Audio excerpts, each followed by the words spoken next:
மாறும்.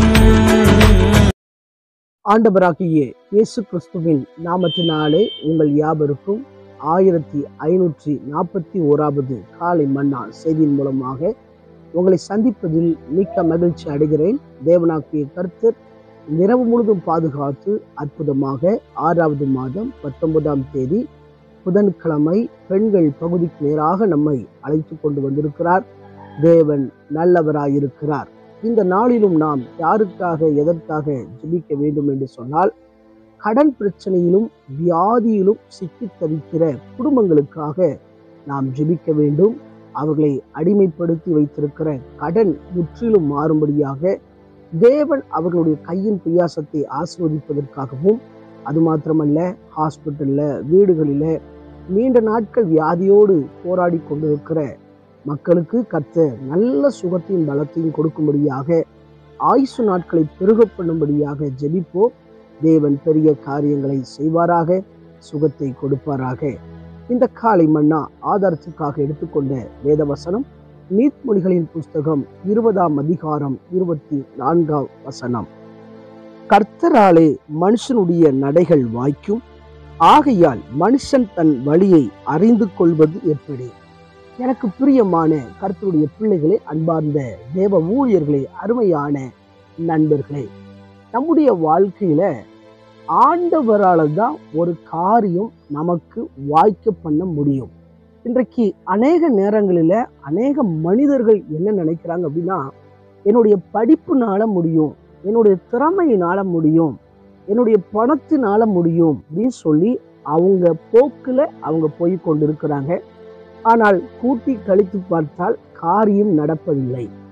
ஆனால் சாலமோன் ஞானி சொல்கிறார், கர்த்தரால தான் ஒரு மனுஷனுடைய நடைகள் வாய்க்கும், மனிதன் தன் வழியை அறிந்து கொள்வது எப்படி என்று சொல்லி. அப்படி என்றால் நம்முடைய வழியை கர்த்தருக்கு ஒப்புவிக்க வேண்டும். எந்த காரியத்திலும் கர்த்தரை நம்பி தான் நாம் இருக்க வேண்டும்.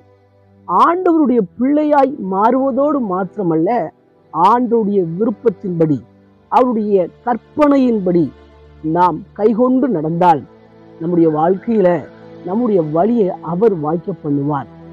ஆண்டவருடைய சித்தம் இல்லாமல் நம்முடைய தலையிலிருந்து ஒரு முடிவு கூட இல்லாது என்று சொல்லி வேதத்துல வாசிக்கிறோம். எனவே உங்க வாழ்க்கையில இந்த காரியம் இன்னும் வாய்க்க மாட்டுக்க, இந்த காரியம் இன்னும் நடக்க மாட்டுக்க, இந்த ஒரு காரியம் நடந்தா ஆசீர்வாதமா இருக்குமே, என் கடன் பிரச்சனை மட்டும் மாறிட்டனா இதை விட வேற சந்தோஷம் எனக்கு இல்லையே, என் பிள்ளையோட திருமண காரியம் மட்டும் நடந்தா போதுமே, என் பிள்ளைக்கு ஒரு நல்ல வேலை கிடைச்சா போதுமே, இப்படி நம்ம யோசிக்கிறோம். ஆனா ஆண்டவருடைய சமூகத்துல ஒப்புவித்து அவர் மேல நம்பிக்கையா இருக்கும்போது அவர் தான் காரியத்தை வாய்க்க செய்ய முடியும். நம்முடைய என்ன சொல்றது போல காரியம் வாய்க்காது. எனவே இந்த நாளில ஒரு தீர்மானிப்போம், ஆண்டவரால தான் என் வாழ்க்கையில இப்படி அற்புதம் செய்வார். பைபிள்ல அநேக மனுஷர்களை பார்க்குங்க, அவங்க வாழ்க்கையில கர்த்தர் வாழ்க்கையில தலையிட போய் தான் அற்புதம் நடந்திருக்கிறது. இதை பார்த்து கொண்டிருக்கிற அன்பார்ந்த ஊழியர்களே, உங்க ஊழியத்திலும் ஆண்டவர் என்ன வைத்திருக்கிறாரோ அதுதான் நடக்க வேண்டும் என்று சொல்லி 100க்கு 100 அவரையே நம்பி இருங்கள்.